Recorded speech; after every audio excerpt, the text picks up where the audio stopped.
راس السنة هلا علينا يا كوما. يلا نروح الجنينة بقى. كل كريسمس وانت طيب ومنور الدنيا كلها كده يا رب ومنور حياتي.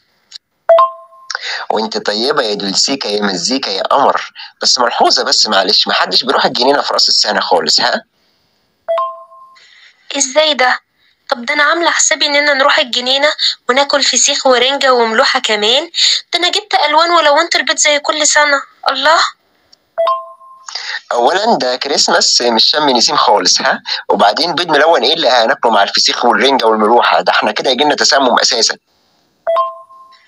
خلاص طالما راس السنة جه يبقى هتلاقي بقى عروسة وحلاوة مولد.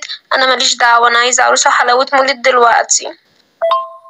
دولسيكا انت محتاجة ضبط مصنع لنفوخك يا ماما، ها؟ ده كريسماس يعني الناس بتاكل فيه تورت جاتوهات حلويات وتسالي كده، يعني مش مولد عشان يجيب لك عروسة. خلاص فهمت. عشان كده بقى انا هنزل بكرة ان شاء الله، هجيب الدقيق وبيكنج باودر والحاجات دي بقى والذي منه.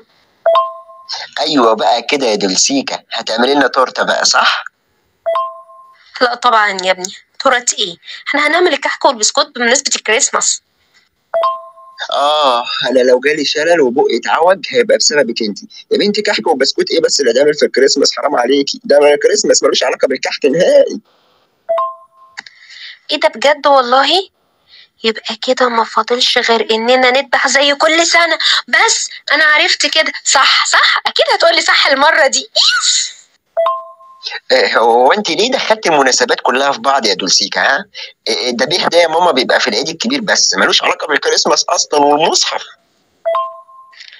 الله. يعني الكريسماس مش بتاع كحك ولا بتاع فسيخ ولا بتاع ملوحة ولا ذبح كمان أضحية ولا حلاوة مولد؟ انت تقصد كده يعني؟ الحمد لله، اخيرا فهمتي ان الكريسماس مش للحاجات دي. اخيرا فهمتي، ايوه كده صح. خلاص هات العادية بقى وانا جهز لك افلام حرب اكتوبر. والله لسه بدري على الطلاق يا دولسيكا، ما تجبرنيش اطلقك لان انا مش عايز.